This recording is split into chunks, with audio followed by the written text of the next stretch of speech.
Hi, it's Tammy again and welcome back to my kitchen. So it's been over a week since I've done a video, and it's just because I've had some other things going on. I've been putting more recipes up on the website. I've been doing some DIY projects. I've been doing some art, so thought I'd get back into the video. So today, as you know, for a lot of schools, it's been the last day of school, which means we have kids home for the summer. I'm staring at mine. So this being my first summer home with my kid, we know we're going to have a lot of people over this summer, and that means not always cooking full-on meals, but maybe just doing some appetizer type of stuff. And that's what we're going to start with today. We're going to start with a couple of appetizers, some for the kids, some for the adults, and then we're going to do something. I don't know what we're going to do, but we're going to do something. We'll probably eat them. That's my thinking. What do you think? I think we'll go to the pool, because let me tell you, I don't know where you're at, but where we're at in Southern California, it is hot. So after we get done cooking all of this, we're going out to the pool to do a little lunch. All right? So why don't we go ahead and get cooking. All right, so what we're gonna do is we're gonna mix the flour and the breadcrumbs together. Then you're gonna beat your egg, but make sure, one of the important things here is make sure your mozzarella balls have oil on them still and that they're cold. So you're gonna roll them in that flour breadcrumb mixture, then roll it in the egg, and then roll it in the panko, and then just set it aside. Once you have all of these done, what you're going to do is you're going to put them in the freezer for no less than 30 minutes. They really do need to get real cold before you put them in a hot oven. Then what you're going to do is you're going to put them in at 400 degrees Fahrenheit for 5 to 15 minutes, depending on if they're gluten-free or not. And that's all there is to it.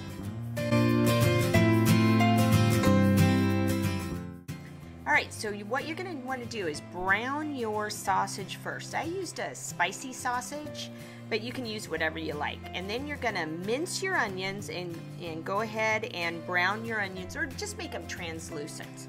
Once those are done, you're going to throw your sausage back into the pan, add your diced tomatoes, your tomato paste, and a couple tablespoons of the sauce that came with your diced tomatoes, alright? Then what you're going to do is make sure there's no liquid left, simmer it down till there's no liquid, and then you're going to prep your peppers and your mushrooms. I use a corer on my mushrooms just because otherwise I end up ripping them apart. On my peppers, you're going to want to find a flat area on your peppers so that they both halves sit evenly. You don't want them tipping over. Remove that center membrane out of there and any seeds you might find.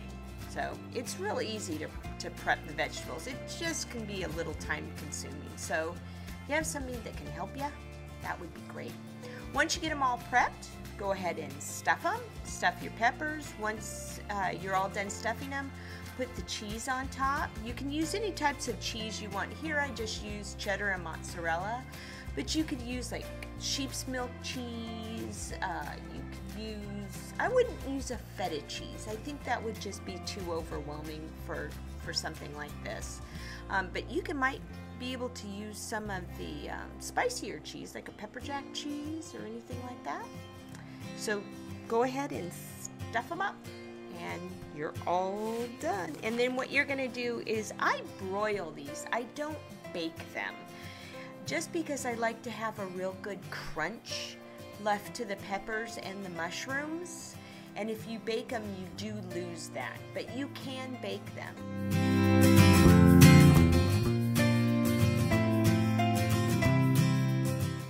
Alright, on to my favorite one. So this is the watermelon s'mores and the banana s'mores. So what you're going to do is you're going to melt your chocolate, put that in the microwave in a Ziploc bag. Don't seal it up, and start it at 1 minute intervals, and then just keep checking it, cut your watermelon up into wedges, as you see here, about 1 inch thick, 3/4 to 1 inch thick. Put them on a prepared pan. Yeah, dab them off. You see how I'm dabbing them off? Make sure there's no liquid, just on the top, you know, because you don't want the chocolate or the Nutella sliding off. And then cut up your bananas in about a 3/4 inch, half to 3/4 inch thickness. And put those onto your Now, see what I'm doing here with the spatula? Because you don't want to touch it with your hand, because you could burn your hand. Now that's when it's done. Nip off the corner there so that you can pipe it out onto your watermelon. Use the spatula to move all the chocolate down to the corner that you've nipped off. That way you don't have to keep squeezing the bag. There you go. Moving it all down to the corner. And it's still going to be hot, so just be careful, all right? But you don't have to get it real hot. You just want it melted. Now again, if you're using any kind of the hazelnut spreads, you don't need to get it hot. You can just put it in the baggie and then pipe it onto your watermelon and to your bananas. Now add your marshmallows, and then you're just going to pop it into the oven in the broiler for just a couple of minutes. This is probably the easiest of all of them. You're just going to take 3/4 cup strawberries, like a 1/2 cup of blueberries, 8 ounces of your cream cheese, 2 to 3 tablespoons of honey. You're going to throw it all in there, blend it all up, put it in the refrigerator for about 2 hours, and you are good to go. Serve it with whatever fruits and vegetables you like, because it is really good on vegetables. I also had some crackers and cheese out, and some of the people were dipping the cheese into the dip. So it is just really, really tasty. And that's all there is to this one. All right, I hope you liked those videos. So what we're gonna show you now is the end result of the stuffed bell peppers, the stuffed mushrooms, the s'more watermelons, and the fruit dip for kids. I mean, this is such a nice little feast. And you add some crackers and cheese to it. Let me tell you, like I said, we're going to the pool. We're going to the pool. Oh, sorry, that's right. We're doing a video. So, stuffed bell peppers. So, I did these 2 ways. I baked them in the oven for 15 minutes, or I just broiled them, because the innards are already cooked. So there's really no reason to cook them. And the reason I don't like to cook them, now here's the cooked ones, and you can see the mushrooms. I don't know if you can see that. The mushrooms get a little watery when you do that. If you just broil them for a couple of minutes until that cheese melts, you're golden. I mean, they're just, because there's still some crunch to that bell pepper, there's still some crunch to the mushroom, and it's just so good. Now what I did was I made a homemade marinara sauce also. And this has a little bit of spice in it, so I put a little bit of chili pepper in that one. Oh my God. Now, here are the mozzarella balls. Now remember, these are all gluten-free, but you can make these with gluten, all right? You can make them with the regular panko breadcrumbs and all of that kind of stuff. I also put the marinara sauce with these too. These only need to bake for about 4 or 5 minutes. Otherwise they go and they flatten out. And you can see these stayed in nice little balls there. Nice little balls. We like that nice little ball. Now, this is gonna be the one that's harder to show. This is the little platter that we have.